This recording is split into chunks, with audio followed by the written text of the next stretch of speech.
Bailey Tonkin, my man, welcome to the Growth Concept in Freo. Yo, how you doing, brother? Question from a listener. Does the rest of Australia actually understand how amazing Western Australia is? Oh, I don't think they actually do, bro. Honestly, the beaches here, especially if you go down south, I think the sand, bro, the white sand, the beaches, it tops the rest of Australia. And the culture? Bro. Culture, more relaxed, everything's better. I agree. My man, I'm so happy that we could tee this up. Of course, bro, of course, I'm keen. I want to start off, how did we meet? Me and Kieran actually went to high school together back in the day. That's how it first happened. And yeah, I can't really name a time where it was like Bailey. Maybe year 8. Were you in my English class with, what's her name? Is this Dr. Stevenson? Dr. Stevenson? No, not Dr. Miss Stevenson. The old lady. Fuck, I don't remember that, eh?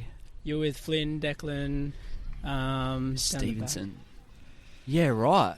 And was that the year that we started, like, talking a bit? Probably not. I reckon you were in the back of the class playing, like, Clash of Clans or something like that. Minecraft. Something like that, bro. Yeah, right, though. Or something like Fortnite on the iPad or something. Yeah, probably like that. Yeah. I think so. But I don't know if we probably had interactions, but not super close mates. Probably, was it skateboarding that kind of brought us together? Maybe like year 9, year 10, hey? Yeah, skateboarding. How old were we then? 15, 14? 15, I think. 15, yeah. Yeah, crazy, man. Crazy. But we didn't really get along until... But we've always had a little clashes, always had our bickering. little moments, and then we always said that we would spar each other, or like boxing. Oh my god. And how's that turned out? It's come to fruition. We've had a couple of spars nowadays. We've had a couple of spars. I would say the first round, I was new to Muay Thai. You whooped my ass. Second round, I would say I whooped your ass, but you did really well. Third round, now that Bailey's gone to Thailand and trained, I would hope you would turn my ass into dust. Whoop my ass. I hope so too. Yeah, 100%. Like, fuck. For someone tuning in, whether they're in Australia or international, no idea what you do, who you are, who are you, and what do you do? My name is Bailey, and I am a fitness coach and online creator. I create a lot of fitness content as well as just some lifestyle stuff, hanging out with my buddies, doing fun stuff, going to the gym, lifting, kind of that high adrenaline, high octane type lifestyle I want to live. Go out and push myself to the limits, whether it's Muay Thai, some sort of crazy challenge. Yeah, so that's kind of mostly, that's about me. Yeah. Hell yeah, man. Hell yeah. And then... you've just come back a few weeks ago from Thailand. Mm-hmm. Tell us about that whole journey from figuring out, let's just book a one-way ticket to Thailand. Like, let's go back. Fuck. Because that's cool. You quit your apprenticeship. Well, quit is maybe it's more paused it. Yeah. Paused it. So I took a bit of a risk, a bit of a leap of faith to actually pause my apprenticeship. I actually booked the flight before I even spoke to my boss, spoke to my parents. The story goes, just in a relationship, had a breakup maybe less than a week ago, and I was like in the gym one Friday afternoon after work, and I was like, fuck, I've got like nothing's holding me in Perth anymore, and I really just wanted a bit of an escape. So I was like, fuck it, I've always wanted to live in like Southeast Asia, Bali, Thailand, but I know it's kind of a bit of a common thing to see a lot of Aussies and a lot of like people trying to do the online stuff go to Bali. So I was like, let's be different. Plus, I was training Muay Thai at the time, so I was like, fuck, one-way ticket right now in the gym to Phuket. No way, that is crazy. So I remember being in the gym and the Wi-Fi, I don't know, we go to World Gym, by the way, and the Wi-Fi is shit. Absolutely horrible. Like, there was no reception, so I was like, that was the day I got the Wi-Fi actually, because I was like, oh wow. Hey, so can you have this? Because I was like waiting for the flight to load. I like gone into my details, entered everything, and I was like... So it was like you came up with the idea at the gym. Action the idea in the gym. Same day. Within 10 minutes, bro. What the fuck? 10 minutes, crazy. Like that. And I was like, I'm gone. Like, I just wanted an escape. I wanted a bit of adventure, and I guess from it, I gained life experience and experience that I guess I'll appreciate for the rest of my life, as well as can, pass on to other people. Yeah. Insane. So you booked this flight in the gym, and then you come home and you're like, guys, I'm off to Thailand. Well, my family actually went out for dinner that same night, and I was like, theoretically, I asked my mum, I was like, theoretically, what would you do if, like, I could just go live in another country? And then she was like, well, maybe, like, for the start of it, I can come with you, I can sit by the hotel, like, just so I'm in the same country, so she knows I'm safe. And I was like, conversation kept rolling, and I was like, well, I actually booked a flight. And from there, they were a bit gobsmacked, and probably, I guess, frustrated. Was as I can't imagine. I'm not a parent myself, but one day I hope to have some kids and far out, like, to watch. Your kid just comes home from the gym, be like, "Hi guys, I'm out. See ya. I'm leaving in 3 months." Then yeah, I'd be pretty shocked too. So, imaginably, they were like, "Oh shit! Like, this is real. Like, what have you done? Like, what have you done?" But also a little bit upset, a little bit just a lot of questions were up in the air. Yeah. How did you feel about that? I knew in my heart of hearts that I wanted to go, and it was a thing that I wasn't going to give up on. So there was a lot of resistance from people like my boss, my parents, in the lead up to actually, once I booked the flight, to actually leaving and getting on the plane and going to Thailand. There's a lot of resistance there, but I knew that I wanted to go, so I kind of just stuck to my guns and was like, well, look, I know that this is how you feel about this. However, this is something that I feel like I need to do to live my own life. So therefore I was like, I just know I have to do it. So I'm going to get on the plane no matter what. Bro, I think that's so fucking cool, like, just making that first move. But how come you didn't make this move sooner when you were in that old relationship that you were in? I could see myself, to be fair, living in Bali, Thailand. Like, I've always wanted to go live in another country.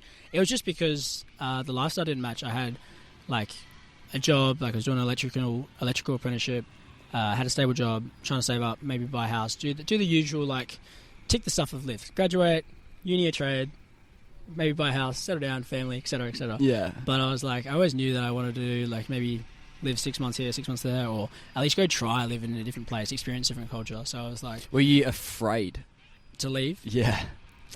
As in afraid, and that's why I didn't book it earlier, or afraid just like nervous, scared, like, I'm just trying to imagine that. Like, I'd be fucking scared, but also very excited. Yeah. Yeah. I had a lot of nerves. Biggest conversation I probably had, and the hardest conversation, was with my boss, to be like, wow, look, sorry bro, like, I really appreciate everything you've done, but I want to go do this. And he was like, obviously it's a bit of a risk. Like, I paused it, so still paused as of this moment, but I'd like to see where the rest of this journey now is taking me. But that was probably the hardest conversation, getting out of that place of, like, full-time work and leaving, I guess, your safety net to go and take a risk and a bet on yourself to go to a different country. So that was probably the scariest thing. Over there, you had your first amateur fight. Well, professional, boys. We did no shin guards. Wow. No. That is insane. We did full rules at Muay Thai. 8 limbs, baby. Elbows, knees, shins. Holy. Everything. Hands. So walk us through the journey of that. Like, because, what month did we spar at Synergy for the first time? Oh, that was a couple months into my challenge. So that would have been November. Yeah, last year. And you just grinded and then booked this flight? Yeah, so I was already training Muay Thai, and then I had, obviously, given that I had booked the flight, I was like, well, what better way to push myself and grow personally, I guess kind of come back from, like, where I was at, like, a lower point in my life to having my own story, my own challenges that I've overcome. I was like, what better way to do that than signing up for a pro or, just a Muay Thai fight in general in the heart of where the national sport that is. That is crazy, man. Wow. So I ended up saying to a lot of people, I'm going to Thailand, this is what I'm doing, I'm going to probably do a fight. Like, everyone knew I was doing Muay Thai. I was like, you're going to fight, like, you're thinking to do it. I was like, I didn't want to put too much pressure on myself and be like, yes, I'm going to do it, but I'm like, look bro, honestly, I would like to. If my coach says and asks me, like, you can do it, then I'll do it. And I think that those conversations in Perth while I was home to people that I value and care about were big played a big role in determining how I acted later when the question came about from my coach. I was like, I knew that I had said to these people, this is what I'm doing. Therefore, I didn't want to fall. Like, I wanted to stick to my word and say, this is I'm going to go do it. Yeah, that's crazy. Because we were talking about your Thailand trip, and it was like the first few weeks you were there, it was a bit more chill, went super intense with the training, it seemed. And then it was like, I think there was a moment you realised you're like, fuck, I'm leaving here in like 30 days. I have to lock in. Yes, that was exactly it. It was very chill. to tell us about the realisation. Oh man, I would be so afraid, even more afraid, like if I was in that situation. Yeah. So, I mean, I had a flight booked. I almost had a flight booked home, or I knew I had to be home by a certain date for my younger brother's 18th. So his mum was like, okay, well, you're going on this trip, you can go for X amount of days, you got to be home before then. But it's you can't miss that. But you're still away for 2 months. Correct. Yeah. So maybe the first 3 weeks, quite chill. Like, just got into it, filmed a bit of content, trained a bit of Muay Thai, as well as the gym, enjoyed the lifestyle, the beach, everything was great. Hell yeah. And then it got thinking, I was like, far out, like, started getting real. I was like, fuck, time's flying. I'm having a ball, but time's flying. And I said to myself, and I said to people back home, I want to fight. So what do I have to do? Like, I've got 30 days or less to really push myself and lock in. Like, over there, the training's pretty brutal to do. Some of them expect you to do like 2 times a day, 6 days a week, running. Swollen joints, sore shins. Muay Thai is one of those things where you need recovery. Like, that's one thing I found doing my 10-week challenge is you were training like 5 days a week, and even that was fucked. I couldn't even imagine like 7 times with like swollen knuckles, as you were saying. Like, what was the mental state leading up to the fight versus obviously finally it being over? Like, what was that dynamic like? So I got training, and then maybe my coach, when I gave him my month worth of money to pay for the training, for the like whatever you get, what's included, the double trainings, 6 days a week, he was like, you want to fight? I was like, yeah, like ideally, yeah, that'd be awesome. So been training, building up my reps. Like, I probably only did, for the first 2 weeks, I probably only did 5 sessions, and then maybe the next week I did 6 sessions, which is like half of what you're expected to do almost. But even that, like you said, was a lot. But then it got to, I think, maybe the 29th of March, and my flight, I had a flight home by this time, and my flight home was on April 10th, and I was like, I got to that, and my coach had been talking, but I never had a fight date. And I was like, it's going to have to be soon. Oh, that must be soon. And I was kind of just waiting. I was in the air. So it didn't really feel real, to be fair. Like, that point leading up. I knew I was training for something, but I just didn't know when it was going to happen. So it had no real weight to it. But one day then, I think it was the 29th, 9 days before, my coach said, I was on my bike. I was about to leave training. It was the 6 o'clock training. And he was like, when do you leave? And I was like, April 10. And he was like, okay, you fight 7th. And I was like, shit. it all got real. Like, I was like on my bike, about to leave and go home to just go smash some like Thai food. And then I was like, oh my God, it all hit me. So he basically got me up. I got off my bike and I was like, yeah, well, this is the moment I've been waiting for. But that's when it challenged my identity. And I think I've said to a few people now, when this belief of yourself of like, I'm this person who I said I'm going to do this, but when the pressure's put on you, how do you manage with that? Do you say yes and like hold yourself to, this is who I am? Because I can't lie, there was a bit of resistance there. Like, fuck, if I say yes, like, it's locked in. I have to step in the ring and go to war with someone else who's willing to take my head off. So I was like, yes, this is what I gotta do. This is what I gotta do, man. Wow. Well, what was like the first thought that came into your mind? Because, like, I'm imagining this. I'm like, you're on your bike in Thailand, about to smash Thai food. Hell yeah. Yeah. And then your coach says, "You'll fight the 7th. You fight 7th. You fight 7th. You fight 7th. And you're just like, it was kind of like that. There was definitely a wave of like, excitement, a lot of nerves, but excitement.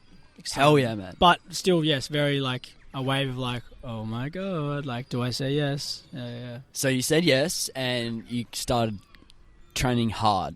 Well, I basically knew from that point. I think I'd been probably trained like 7 or 8 times the week prior, because I think it was a Saturday, the week prior. So I trained a fair bit, and then I was like, realistically, I'm going to have 7. I've got 9 days before the 7th, before my fight date. Realistically, I've got 7 days of good training. 2 days off before the fight to rest, recover from all my little injuries, because by that time, like, I had sore foot, I had all these little things. Like, I think my thumb was pretty cooked. Yeah. So like 7 good days of training. And the mindset shift that kind of helped me battle those nerves and keep me calm in a time where what could have been very, like, I could have been very anxious and could have been very scared of like, fuck, I've got to do this now.